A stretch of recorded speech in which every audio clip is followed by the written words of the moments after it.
So you might remember a couple of weeks ago, in fact, not a couple of weeks ago, it was 1 week exactly ago, I was filming in that storm Arwen, and those hectic winds in Dunbar, and ended up on the BBC News because of my gonzo journalism.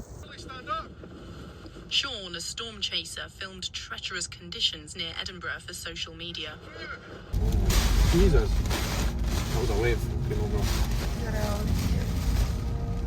A couple of miles that way you can just see the tops of the houses there in Dunbar town. That's where I was filming. It was absolutely wild. Well, just outside Dunbar, and this was like the ground zero of that storm, is John Muir Country Park. And I saw online that the park here in that same night got absolutely devastated by the winds. John Muir Country Park is a really important nature reserve down here at Dunbar, and well, I'm down here now and you can just see from the side of the path the absolute devastation that those winds caused. The trees are basically the whole forest here. There's a wood here in the John Muir Country Park which is basically flattened. There are not many trees left standing. It's absolutely crazy. So apparently between 80 and 90% of the trees in the country park here have come down. It's absolutely wild. Let's see what it looks like from up above.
Here in the John Muir Country Park there was lots of pathways to come through and walk through the woods, but as you can see, all of them, absolutely every single one of them, are now blocked by fallen trees. And with a wood this size, and with 80 or 90% of the trees down, it's going to take them a very, very long time to fix this. It's devastating. I mean, look, as far as you can see, the trees are down.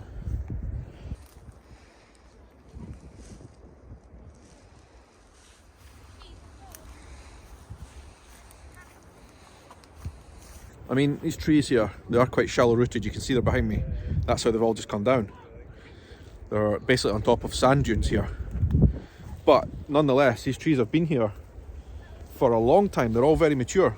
That's a big mature tree there. And so this could take, I don't know, 10 years, 20 years. If they're able to replant this place, 10, 20 years to make this come back to life again. It's absolutely devastating for this nature reserve.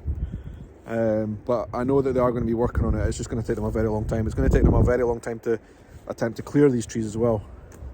Unbelievable.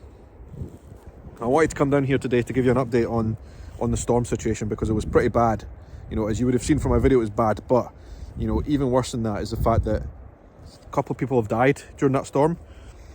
And even today, 1 week later, there are people in Scotland and in England who are without power until today, because a lot of the power lines basically came down and the engineers have been trying to fix it. But quite devastating for people who have lost their livelihoods or their lives and their houses and energy and all the rest of it, and also devastating here, as you can see, for nature too. This country park, as I say, very important place for the wildlife in this area. That's why it's got its name after John Muir. And it's really ironic because I came here a week before the storm to film a video about John Muir for my channel and about the nature reserve here. But that will be coming up on my channel, and as you can see, it's just been basically leveled. That's a very very unusual for here in Scotland, on the east coast especially, and that's why it's caused so much damage.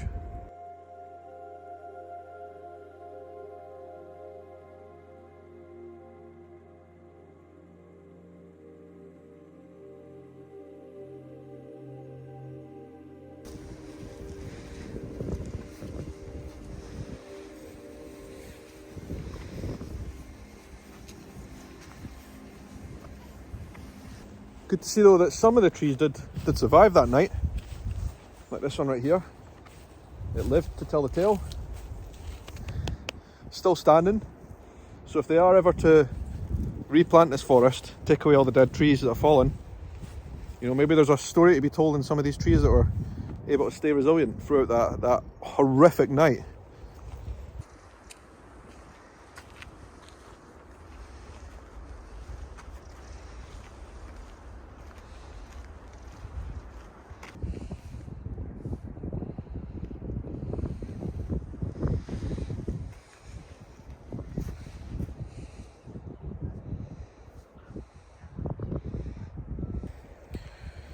This is literally the John Muir Way. You come to that sign there behind me on that post. It says the John Muir Way, that way, walk down this path. And if you look at the path, it's totally blocked.